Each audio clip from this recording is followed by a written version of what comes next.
Hey everyone, how's it going? Welcome back to another, or I guess not another. This is my first Fallout review here for episode 1, and I was so impressed with this episode. I was actually, honestly, a little skeptical of this series going into it. I played pretty much all the Fallout games. I will say I haven't played a lot of it in a while. It's been actually since Fallout 76. That game, I don't know, I kind of stopped playing Fallout in general. And so if I'm sort of rusty with like the lore and all of that, yeah, like that's just why. I'll remind myself of some stuff over the next couple of days. And yeah, everything should be good. So what my plan is for this is I will be reviewing it episode by episode. I was thinking about reviewing it like the whole season or maybe doing like 2 or 3 episodes at a time or something like that. But there's only 8 episodes, and so I figured, I might as well just do all 8 individually, and then I'll probably do some individual videos explaining some of the lore and getting into some of the, predictions I want for like a season 2, and because I obviously can't do a prediction video for what I want from the next episode because the episode's already available to me, right? So remember, I've just watched episode 1, so whenever I do post these reviews, I've just watched only that episode, and then I'll go watch the other one, and yeah, just expect reviews on all 8. I know that the views probably won't be too high here because it's a little different, though I will say it is still apocalyptic, so I felt like it would be kind of fitting to sort of talk about all of this here, but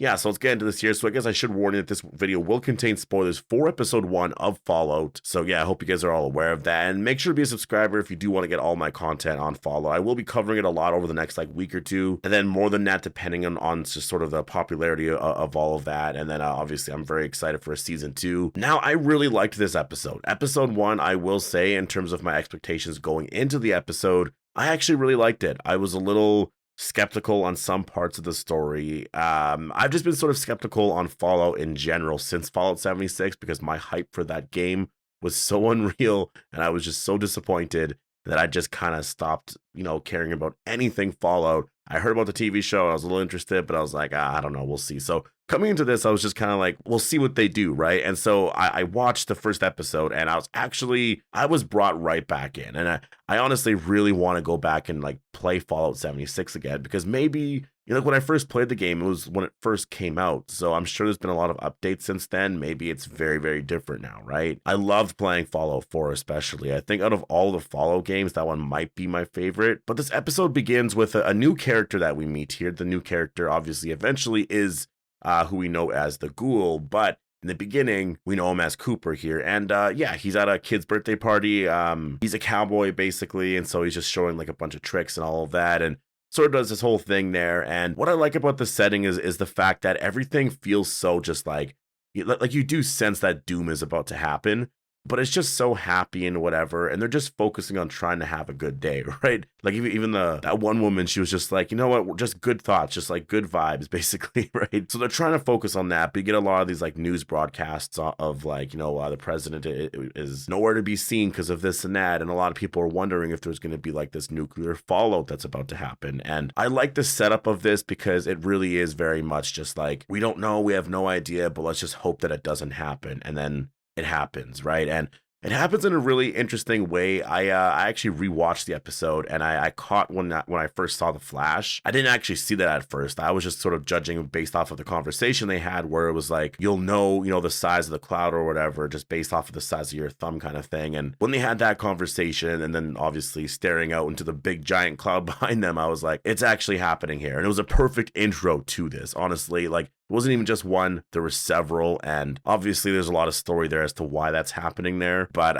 yeah, just in terms of a reveal of that, even if you're just like new to Fallout coming in here and just checking this out, very cool, because now you're like, what's happening next, right? And even the new character that we meet, right, Cooper, is just like, well, we gotta go. So he gets on his horse and then just starts obviously riding away, and then it just cuts to the Fallout intro, which was just absolutely incredible to see. It just really felt like an actual, like, this show feels like it is a part of the game world. It does.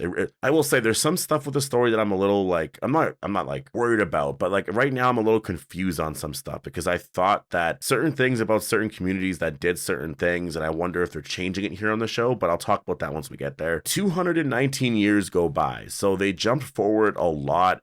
And that's where I need to kind of learn a little bit more about the lore again in terms of the timeline, because I'm a little confused by that. I thought they originally only went forward about 170 years. And again, there's going to be people in the comments probably letting me know that no, there's this and that. Again, I haven't played this in like 6, 7, 8 years, so it's actually been quite a bit, but I'm just going based off of memory right now. So I'm just kind of curious on where this does take place in terms of, the communities and all that. And yeah, but anyways, we meet this new character here named Lucy. And I guess what she's all about right now is she wants to get approved for a marriage application. And so Vault 33 seems to be connected to Vault 32. That's one thing that I did notice here. And again, I think the visuals and just the way that they portrayed all of these vaults, it felt so familiar. It felt like just authentic to the show. I was trying to figure out whether or not Vault 33 was actually like an experiment vault or a control vault, because that is a thing here. It's like, some vaults are more controlled and some are like experiments and all that with vault tech, and I couldn't really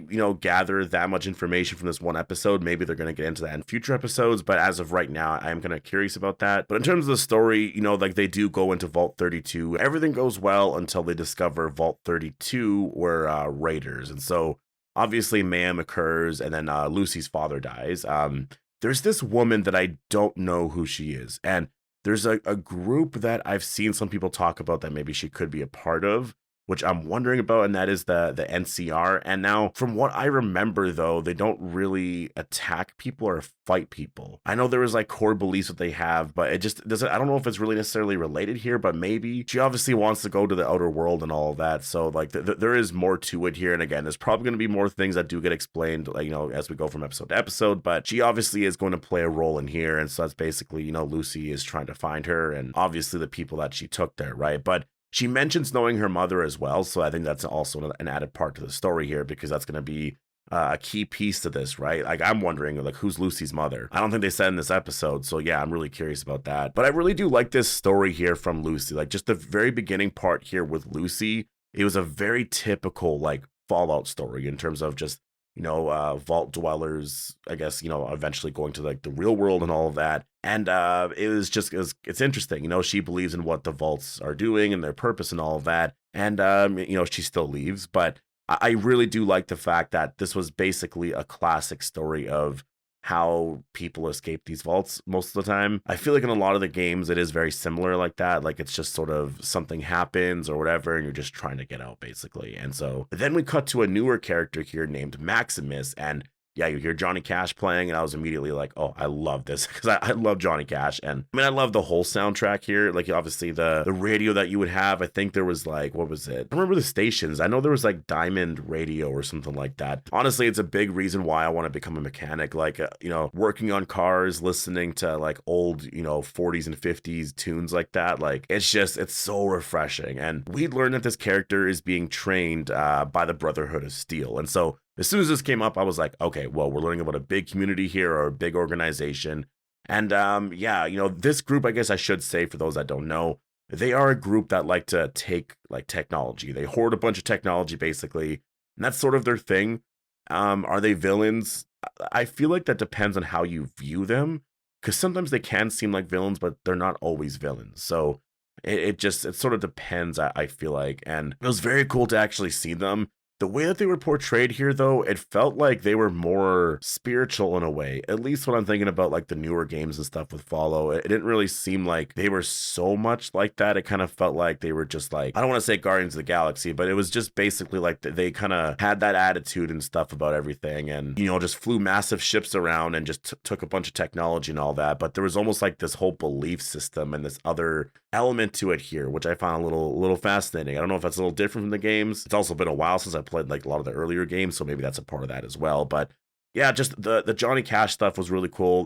Power armor, seeing that, the T60 and all that, very, very incredible. There's one character that gets promoted. I don't remember the name, but Maximus obviously gets very, very jealous. And then when something happens to that character, he actually gets very, very upset. And then he eventually ends up interrogated for that. But when Max is interrogated, eventually he does admit that, he wanted, what happened to his friend to happen, because obviously he was jealous there, and he wanted to become promoted. He wanted to become the squire, I guess. And during a lot of that honesty, during, just how I think that's what it was. It was the honesty part to it. I think that the Brotherhood of Steel were just, they felt like, okay, well, obviously we have someone here that is very, very loyal. We get where he stands here. So, I mean, I guess I get that. I do agree with that. And so he swears his allegiance to the Brotherhood and then becomes a squire. And then, yeah, obviously the mission right now is to find somebody, a denizen of the Enclave, and they have like an item or something. So that, yeah, I'm interested in seeing where that's gonna.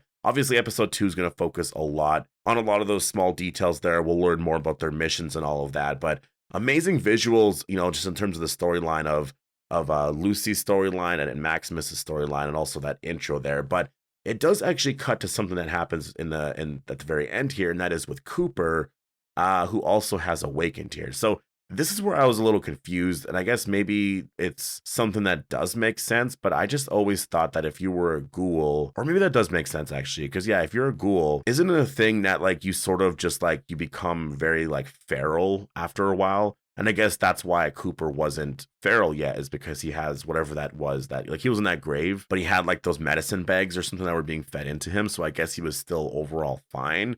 And I'm guessing that also means that he goes to rest for some periods of time. Like he's not always just out there in the outer world, because obviously he's well over 200 years old at this point, right? And for those that don't know, I mean, I think it's pretty obvious, but obviously Cooper, yeah, he's a ghoul now, and he's obviously the same character from the very beginning of the episode. And you know that because, I mean, first of all, it's the same actor and all that, but he also says the same line here, which I thought was really cool, where he's like, us cowfolk, we take it as it comes, kind of thing. And obviously that was a nod to like the beginning of the episode sort of thing. So for sure it's that same character, in case there wasn't like, or was some sort of confusion, right? But I thought that was really cool. I feel like he's going to be one of my favorite characters here.